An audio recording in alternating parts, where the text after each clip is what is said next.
Hi, I'm Leah Hindle and this is Melissa Lefko.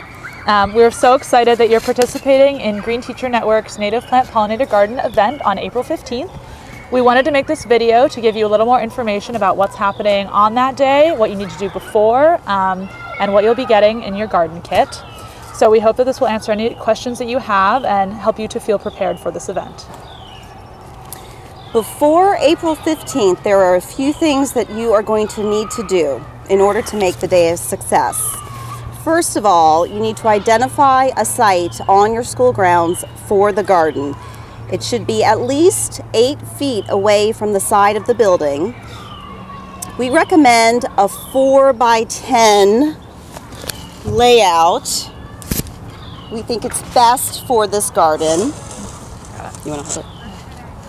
It can be in either a raised bed or directly planted into the ground. It's up to you, whatever is going to work best for your school. It should be in a sunny location and it should be close to a water source to make sure that the garden will be properly watered. Before you dig, call 811 to make sure that you're not going to be digging anywhere that will cause a problem. Make sure you get approval from your principal to do this garden planting. We want to make sure that everybody's on board before the day arrives. You're going to want to weed the plot and make sure that the soil has been tilled and will be ready for the plants to be planted. Try to work with your art teacher before the 15th to design the markers for each of the plants that will be inserted into the garden. This is a great activity too for the kids to get involved in before the event actually happens. There will be 2 to 3 volunteers assigned to work with you at your school. They will have your contact information and you will have their contact information. Make sure you communicate with each other to coordinate the timing for the planting of the garden. So we're going to be providing all the materials that you'll need for your native plant pollinator garden. And this will be in a kit that your volunteers will pick up and transport to your school on April 15th. So this kit includes all the native plants that you'll use in your garden, and those have all been started at the North Mecklenburg Greenhouse, North Mecklenburg High School. You'll have your bamboo for the central teepee structure that will be the centerpiece of your garden. You'll have a 5-pound bag of worm castings, so that'll help with your vermiculture lesson as part of the day.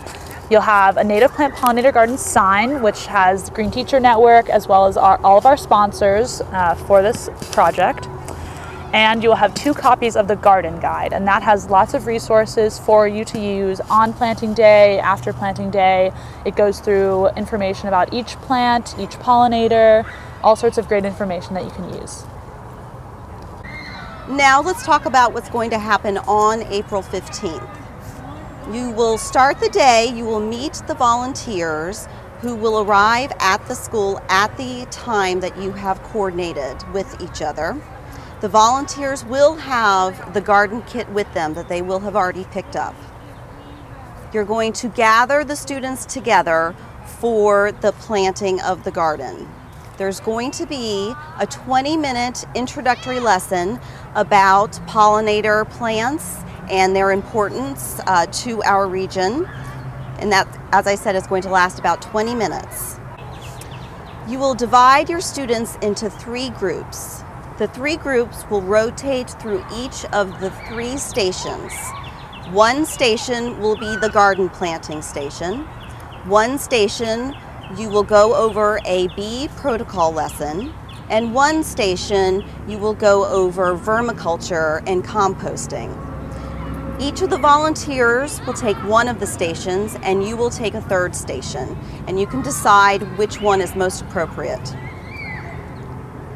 After the students have rotated through all 3 stations, you will gather in front of the garden next to the sign that has been planted, and you will take a group photo of the final garden.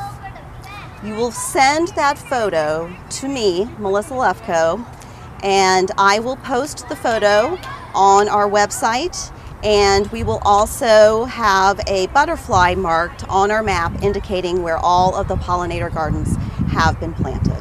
So after the planting day has happened, we really hope that you're able to maintain your garden. These are native plants that should survive a long time with proper care after the first year, but you need to make sure that they are cared for during that first year after they've been planted. So we hope that you can find a group of students, volunteers, teachers to help water the garden probably once or twice a week depending on the weather, especially over the summer. So your garden will still be beautiful once the fall comes. So we want to thank you so much for participating in this event. We're so excited to see your beautiful gardens.